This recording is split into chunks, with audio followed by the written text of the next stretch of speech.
meeting at 6:55. 6:55.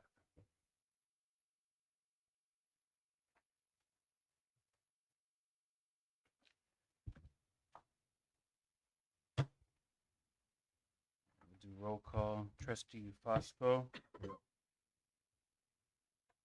and Trustee Belundis. Here. Trustee Segura here. At this time, we'll open up the floor for public comment.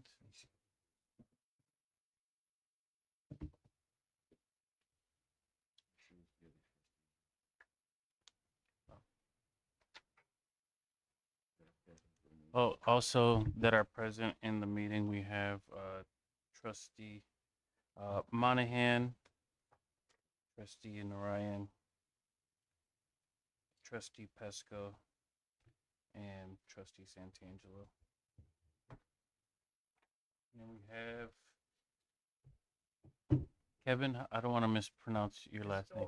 Gustola. Welcome. Okay.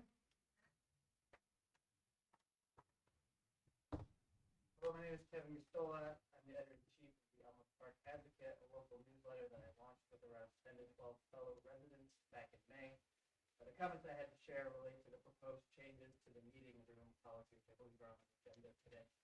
We describe the Elmwood Park Advocate, which can be found at elmwoodparkadvocate.org, as a not-for-profit news publication that is starting to offer residents a reliable source for news, information, and commentary about the village. Further, in our news gathering, we also have held 2 community conversation events in the Ferentino meeting room. Although we have only published articles for a few months, we've had 22 people at each of our conversations and received positive feedback from residents who have been unable to attend or plan to be at our future conversation. Our next community conversation is scheduled for 1 p.m. in this meeting room on August 16th. On July 22nd, after 2 months of events, the newsletter was informed by Library Director Michael Consiglio that we would now be charged $100 an hour to use the room. In a follow-up email, Mr. Consiglio said that several residents had contacted him to inquire about the quote process and rationale behind hosting your meetings at the library. End quote. Presumably, when it was evident that we did have a right to use the room, those individuals then suggested that the library should treat us as a for-profit or a business and make us pay to use the room. Believing that this could develop into a lengthier ordeal for the library and feeling responsibility to the residents who have appreciated the opportunity to gather in this space, I reached out to Mr. Consiglio, and he granted my request to meet in his office. The meeting on July 28th was rather friendly. Mr. Consiglio praised a few of the articles that we had published. He further articulated his perspective on our use of the meeting room, and even shared a lighthearted story about wearing a Hawaiian shirt and how staff had made fun of him. And that's because I recall seeing him at the Touch a Truck event in a flower print shirt. I'm actually quite a fan of these summer shirts. Anyways, we came to an understanding that allowed the newsletter to still hold our next conversation on August 16th. So all this is largely why the proposed changes to the meeting room policy, I think, are on the agenda tonight. They're removing the nonprofit and charging $25 an hour after the first hour. So I learned something in the meeting that troubled me as a member of the press, and I would thank Mr. Consiglio for sharing that Library Board President Chris Pesco is one of 8 people in the Elmwood Park community who had serious concerns about the newsletter's use of the meeting room, and that Mr. Pesco had talked to the library director about this for 2 months. Now, in my view, the newsletter has engaged in First Amendment protected actions in the designated public forum. The rationale for hosting our meetings is that library meeting rooms are open to groups or organizations for education, culture, charity, advocacy, civic engagement, religion, or politics. The newsletter's access should not ever be restricted or burdened as a result of the content of our meeting. Our use of the room should not be abridged as a result of our beliefs or affiliations. No, I'm not trying to give you some kind of prescription drug disclaimer. I don't believe that I am voicing anything unknown to the library board president, who is an elected official. The Library Bill of Rights is very clear. A person's right to use a library should not be denied or abridged because of origin, age, background, or use. If Mr. Pesco and others weren't pushing for viewpoint discrimination, they came dangerously close. Given the widespread attacks on First Amendment protected activities in this country, the newsletter could have made a much bigger fuss.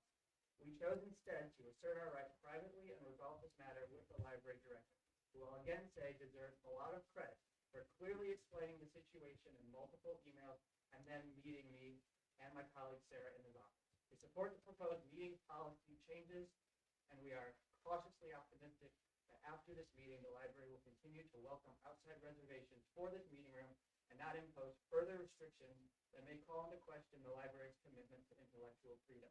But a lot of this discussion about meeting room use started because a tiny group of largely anonymous hecklers, with the exception of Mr. Pesco, wished to find a way to make it harder for us to access the meeting room.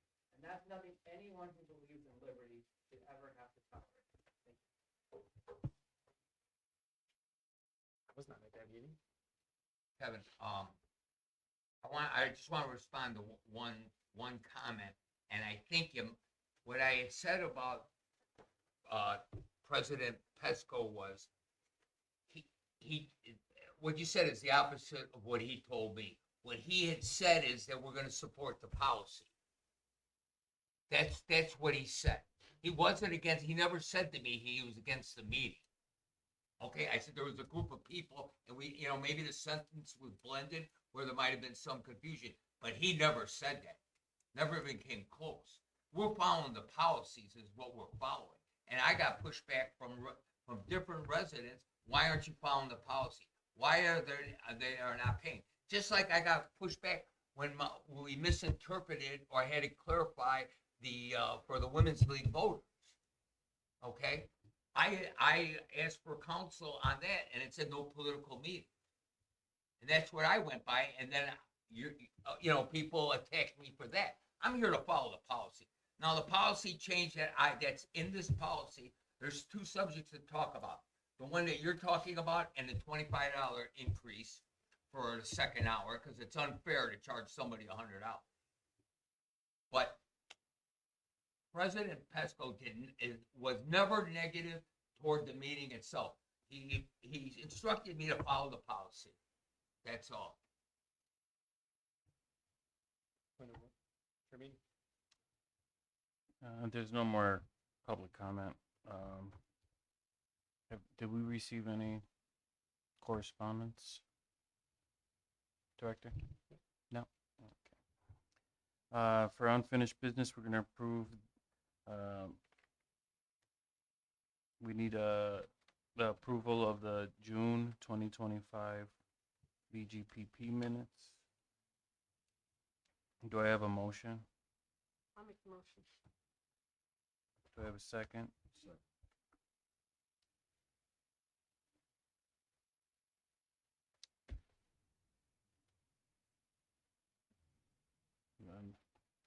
Call it, yeah. Trustee Belundis? Yes. Trustee Fosco? yes. Trustee Segura, yes. That's the approval of our BGPP minutes for June 2025. To new business, the governance, board policy, personnel policy, public and operational policy summaries are organized according to the categories outlined in the library's bylaws. This structure ensures alignment with the board's responsibilities and simplifies policy review and oversight. So we have our Board of Trustees bylaws, our mobile hotspot policy, the contract and agreement authorization policy, and our meeting room policy.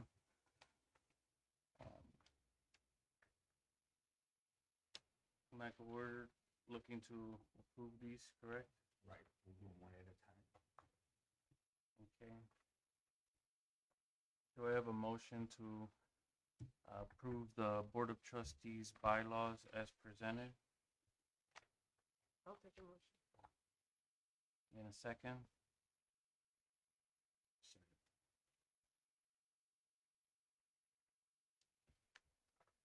Let me take a vote. Trustee Belundis? Yes.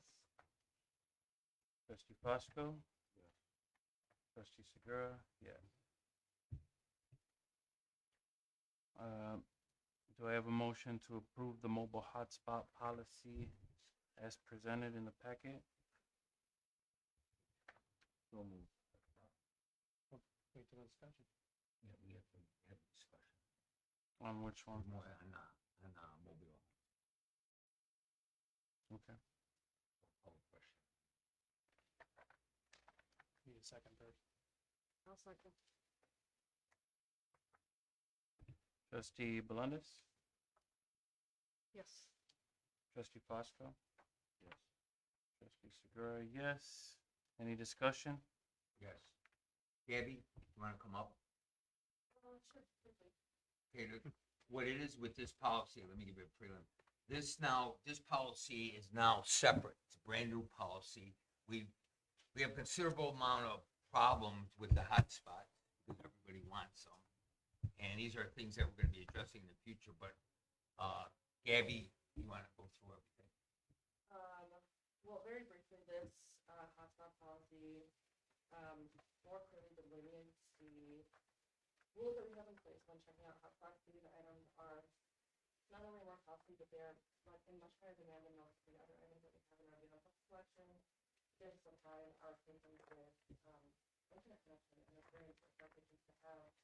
At this moment in time, we have of the 49 that we have purchased, only 35. Some of them are lost or built to patrons, and others they're in kind of like a waiting status just because if they're overdue, the hotspots are then turned off, and then from there, once you get them after they get overdue, then you have to wait around 24 hours to turn them back on.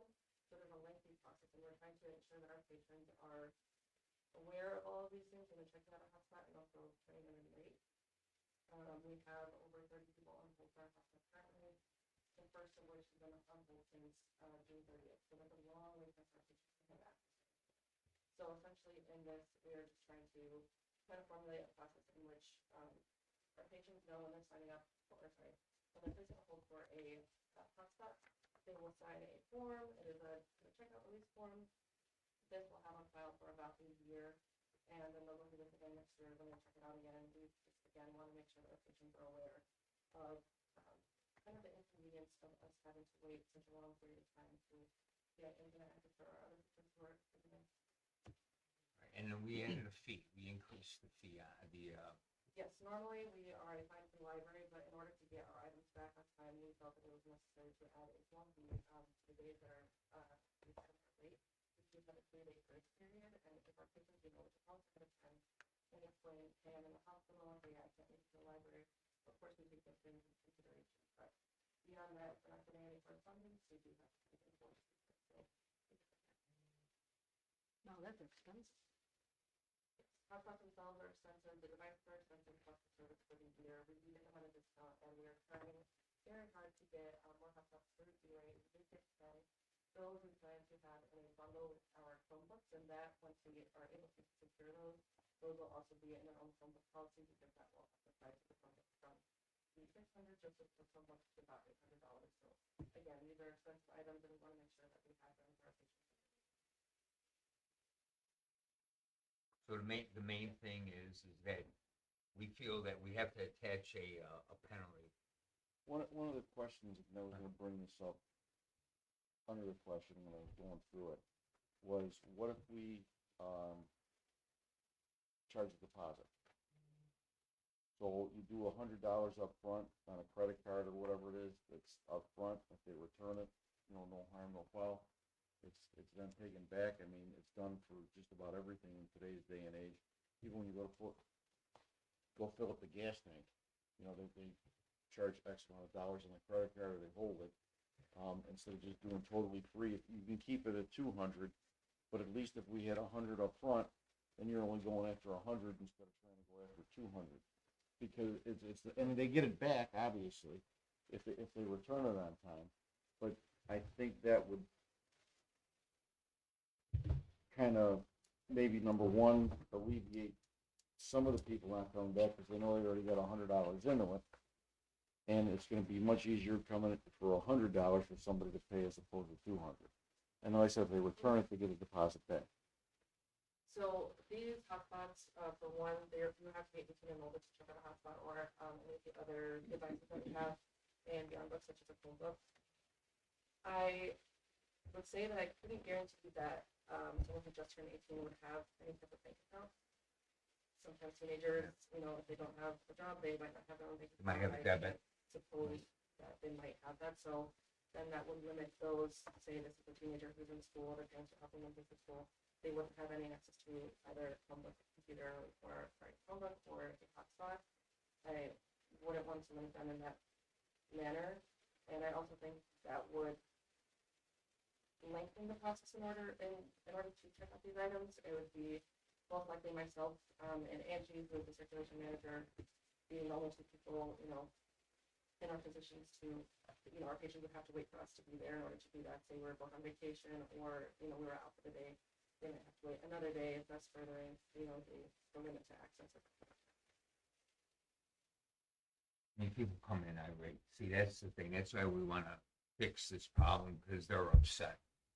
I had a gentleman the other night that he's in here once a month. He's waiting, and this is here. He's number 33 on the list. He accuses us of him being on the 4th on the list, and now that's not a true statement. What about shortening the lending period? It's 3 weeks now. Maybe it's just 2 weeks. Again, just because, the majority of the patients, just because we get the feedback from them, specifically, we know that these patients are either in school or working from home.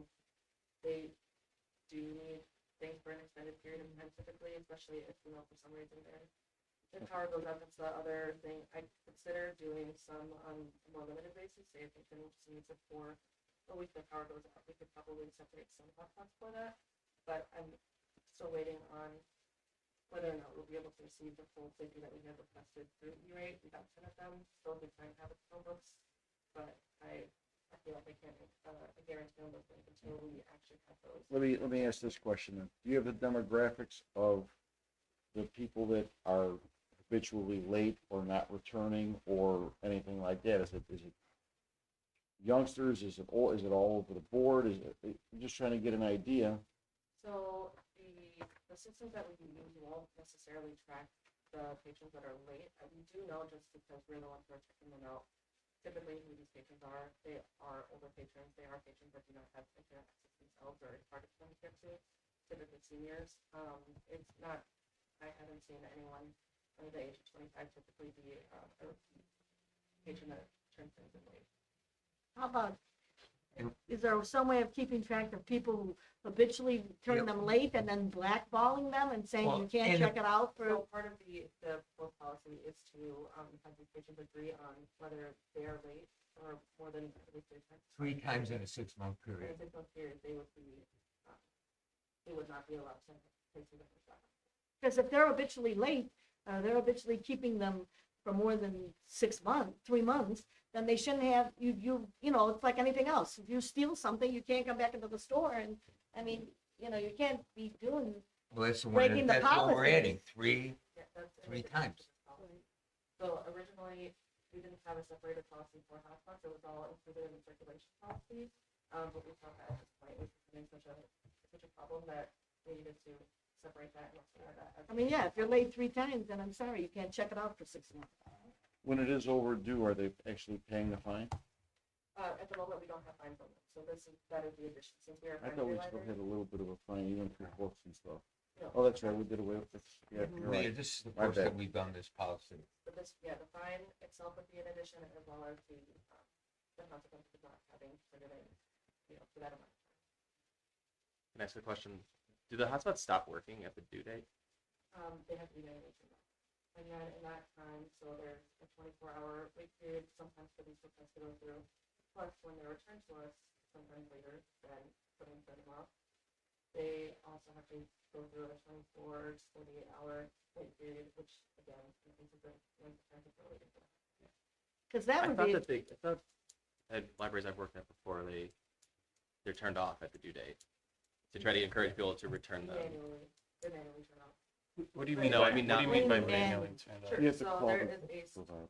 Yes, so we have a specific webpage from the provider that tells us the items that we have. We don't put a a due date into there. There's no way for us to write that. It just gives us an option to turn something off once the option would be past due, lost, stolen, those sorts of things. So we have to keep track of our hotspots and then go through the full list of hotspots that we have, find out which ones are overdue. So if I'm 3 days late, you would turn mine off, and then I'd have to return it because I can't use it. But you might not be in a hurry. That's the problem. What?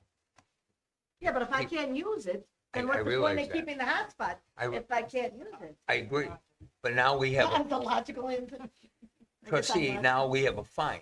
So that will motivate them to return it because they're gonna get charged $5. Right, but I'm just saying, if it's turned off, then I can't use it.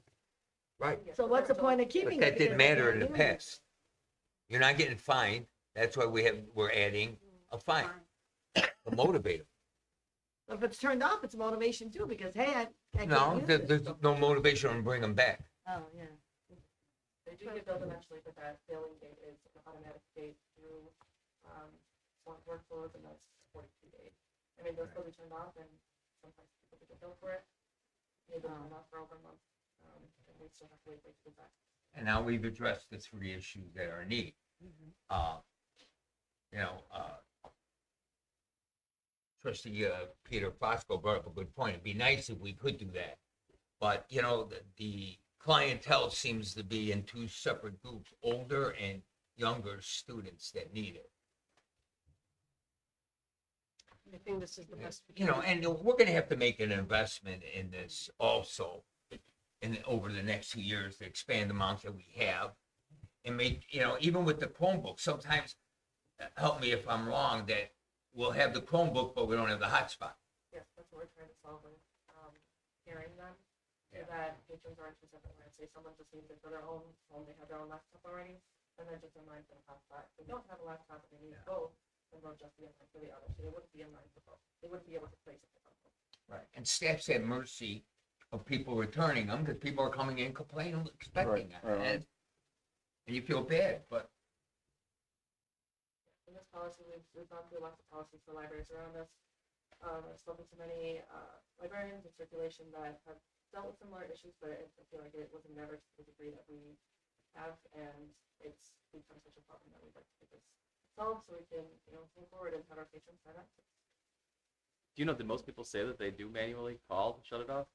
That you talk to? For other libraries, everyone's on different services, so like we got ours through a service from Mobile Beacon. They have, their services, T-Mobile. It all just depends on what the libraries have. Plus, I think that if we were still to, find a service that would be able to get alerts or automatic rates, we would still have to, once the item is checked out, then put in when it's due. So it'd still be, some range of.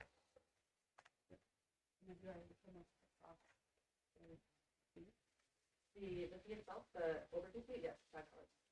After, there is a grace period also that you need to consider, at least in these times, like right now, during the summertime, we're closed on Sundays.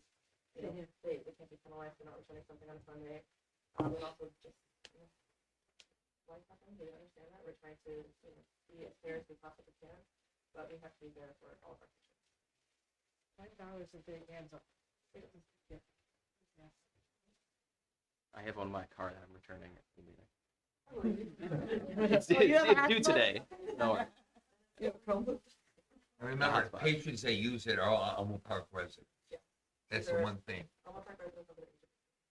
Are the only ones that can check out the hotspot? Right. Anything in or beyond. There's some things that are, for children that they can check out games, but all the devices are for almost like residents with a library card in good standing over the age.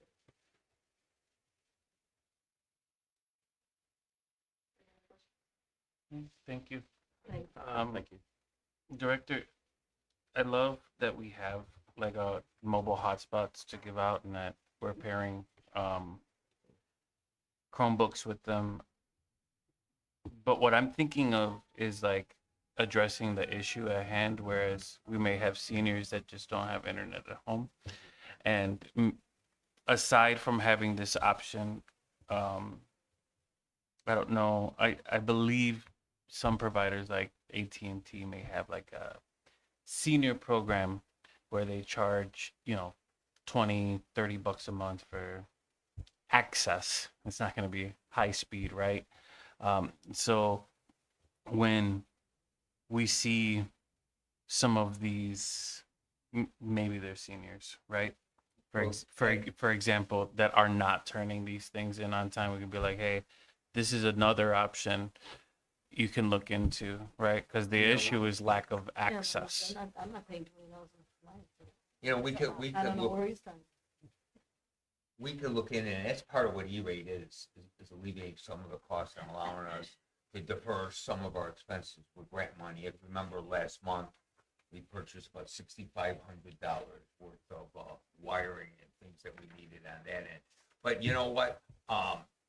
We could look into it, but the grants, I think last year there was a possible grant.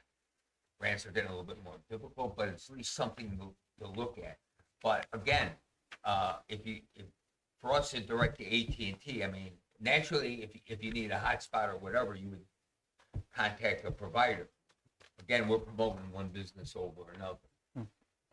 The consumer should be doing that on their own if they can afford it.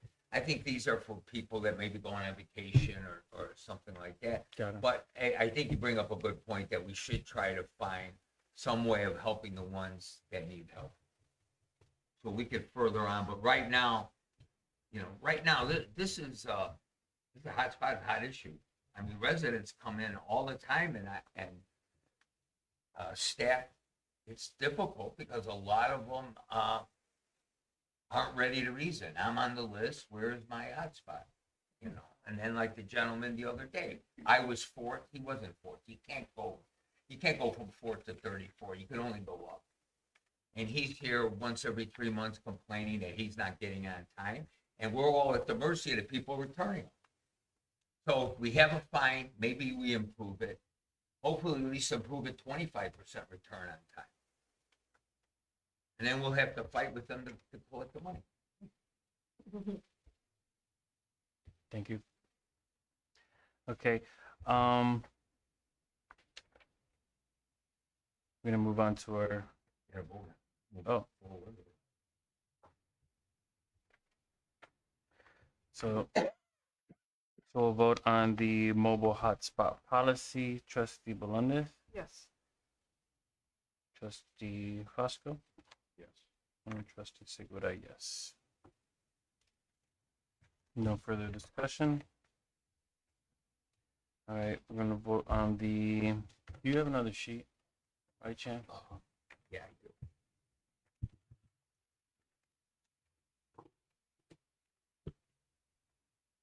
Thank you. Oh, this is much better. Thank you. On the contract and agreement authorization policy as presented, do I have a motion? I'll make the motion. Do I have a second? Second.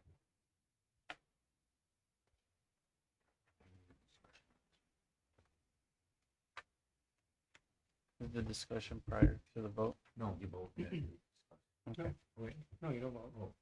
Hey, he's got the motion in seconds, and now you can discuss, Okay, discuss. because you might have an amendment. I want to discuss this. This is a new policy. The reason for this policy is twofold. One, to protect the library. The second is that staff realize when they call up an external programming or they sign up for something, it's a contract agreement. So we need to set up a policy and a process of moving forward on negotiating any purchase or contract for services.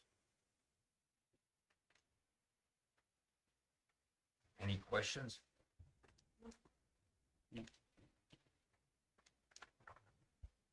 There's no further discussion. We'll call. Trustee Melendez, Yes. Trustee Fosco, Yes. Trustee Segura, yes.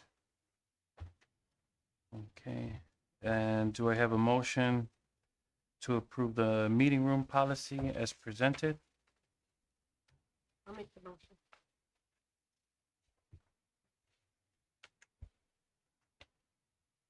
Do I have a second? Yep. Any discussion? Yeah, this policy that I gave you is the existing policy. I believe it does not include the $25 change in the price for the second hour. The other thing is that I received correspondence from trustee Monahan on his request to eliminate the wording, which would result in the removal of the fees for anyone in Elmwood Park.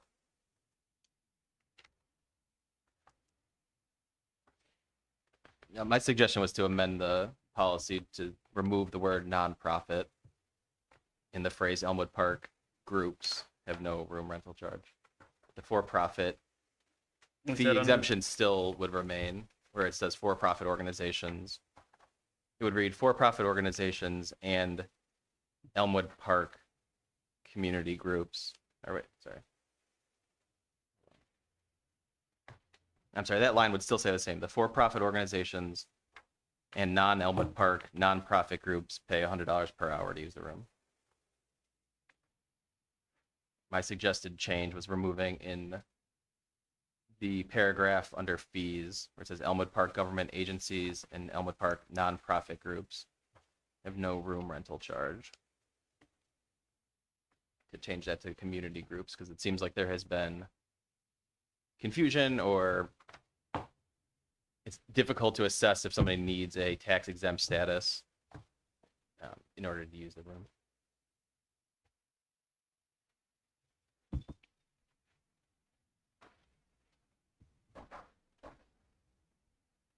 Say that one more time, Mike. Okay.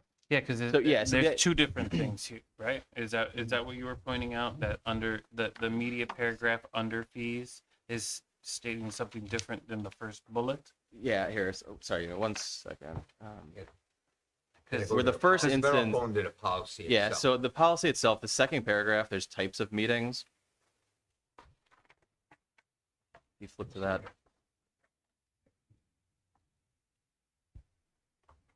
okay, And there's a line where meeting rooms, ...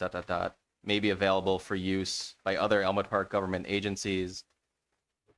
And there's where I would strike the nonprofit community groups and other organizations that serve and support the residents of Elmwood Park.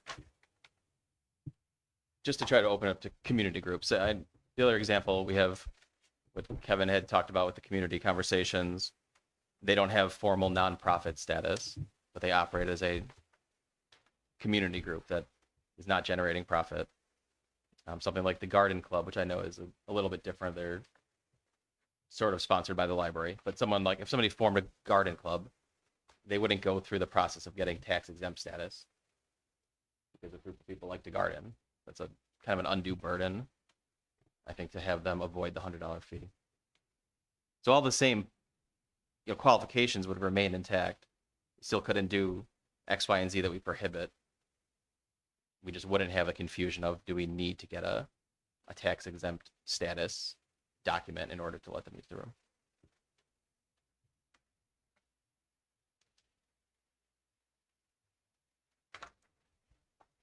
any other comments? Thank you, Mike.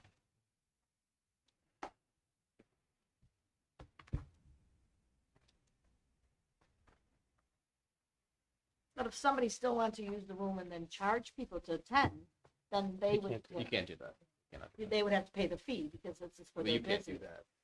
Well, I mean, if it's In for any like a case. business thing, I think our policy, do a business, yeah, It never- Using the room cannot charge admission. okay. I'm sorry, I know I'm just a lawyer, but I'm not clear on what your amendment is. You want to take out the words nonprofit community group? no, or leaving just community nonprofit? group, just nonprofit. And sorry, I didn't deliver that very clearly. I figured if I didn't understand that other Yeah. people might not. Yeah, I'm still. So it would read, they may be available for use by other Elmwood Park governmental agencies, community groups, and other organizations that serve. Correct. That's the proposed amendment. If I can propose it as a trustee, not part of the committee.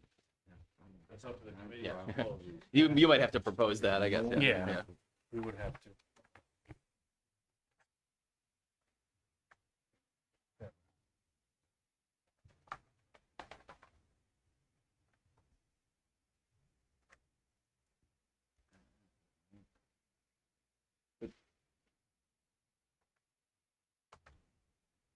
But wouldn't community groups then just fall under organizations that serve and support the residents of Elmwood Park?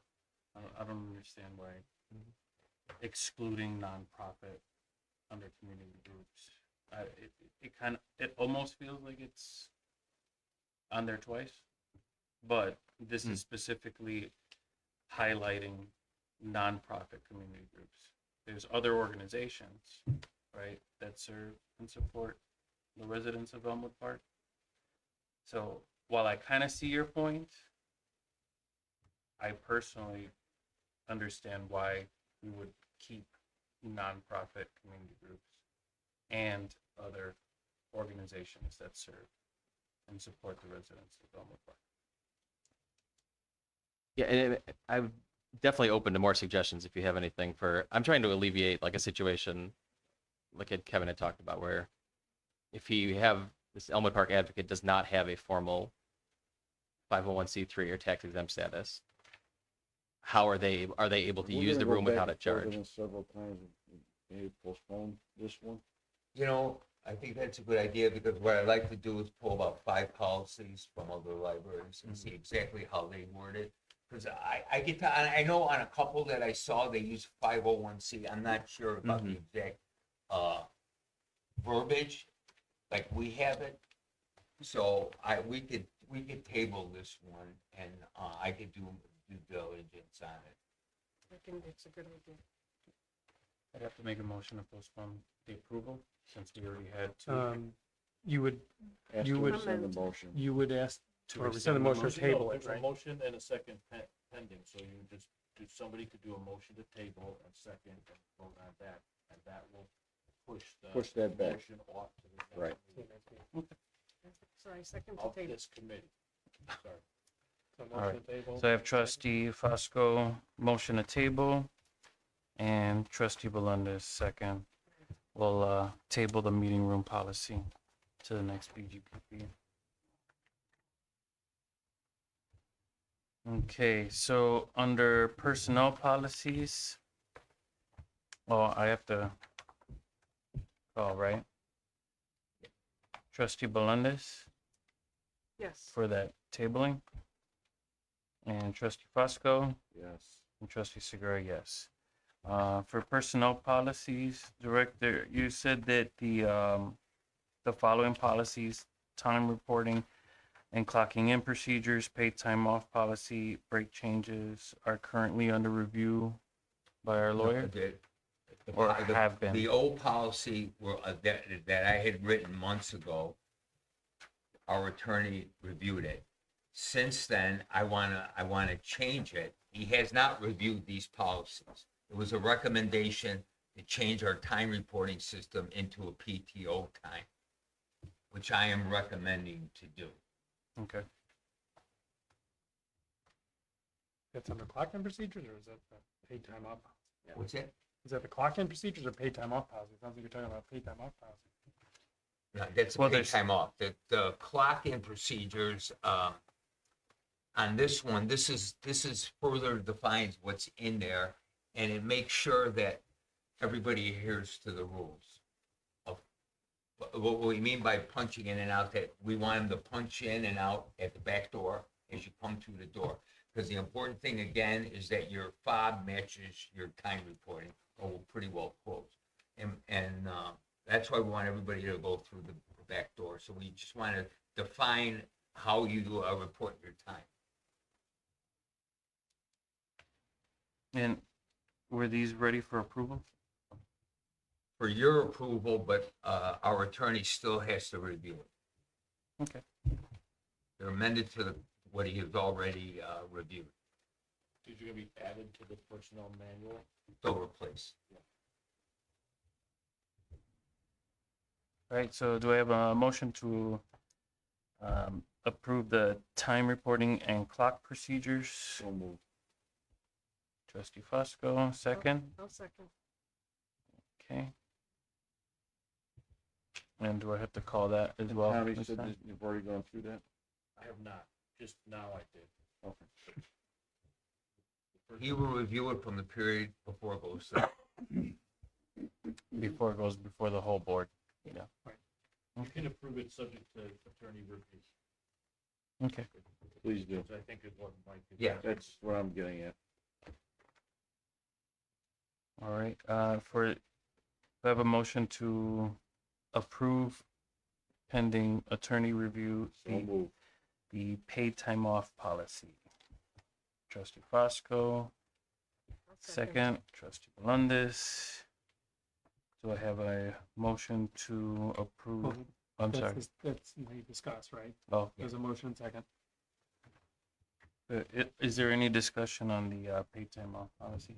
Let me go through it real fast, so we're all clear on the changes. One, the main point is nobody is losing or adding any time currently. It's just gonna be one code to do it. You still accrue your vacation time and your sick time. Your sick time, you will be able to, carry over, like now, 12 days of sick time under the IMRF guidelines, and it's, I believe, 350, up to 350 hours. We don't have, for us, a lot of people don't carry over sick time. Be a few cases on that. But the important thing is that we're simplifying the process, and, maybe we'll change the discipline on sick time, the usage. Maybe if they hear the word, it's paid time off, they won't be so quick to use all their time up right away. I mean, the last 4 months have been difficult with people calling in at the last minute. Essentially for people not calling in sick to get extra vacation days, if people are calling sick a lot, they bite into their vacation. Right. The circulation desk is the most impacted by that. You get a call 8:30, I'm not gonna be in, we have to have somebody here. That's the important thing. So we're hoping to change the mindset, simplify the process on our side. And does this start accruing on day one, or do they get a dump of so many days? Day one, no. Like flex days or anything like that? I really, no, right, there isn't any. So your accrual rate goes up, but it starts day one. Starts day one. I had thought, to be honest with you, I did think about that, but we'd be in dire straits the first 6 months of the year if I said, here, I'll give you a half your vacation on January 1. I don't know what others doing. You have to realize when you start looking at some of these hours and you add it up, it's like almost 20% of their time they're not here. That's including, it's I think it's exactly 18%.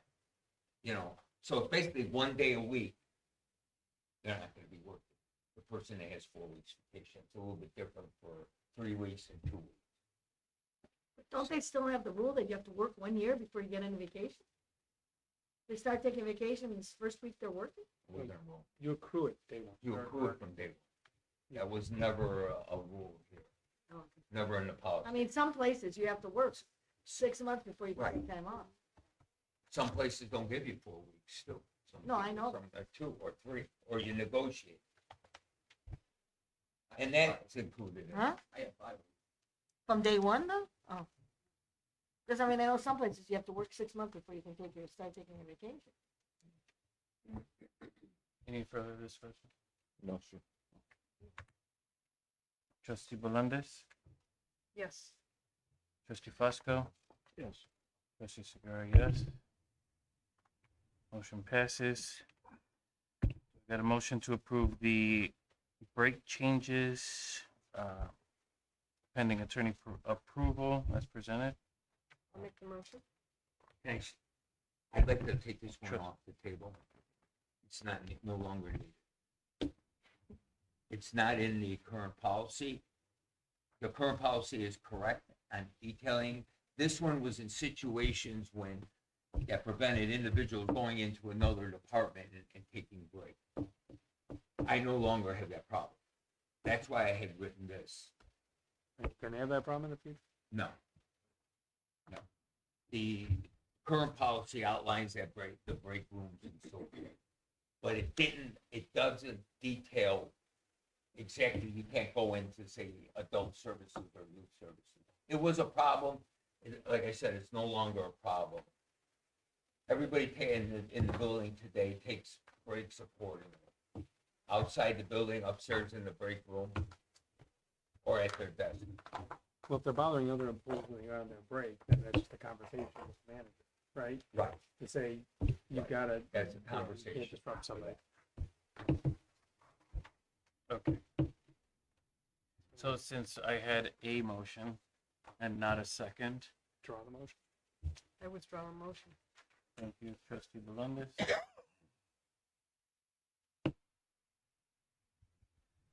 Okay, and then does our whole personnel manual now? Right.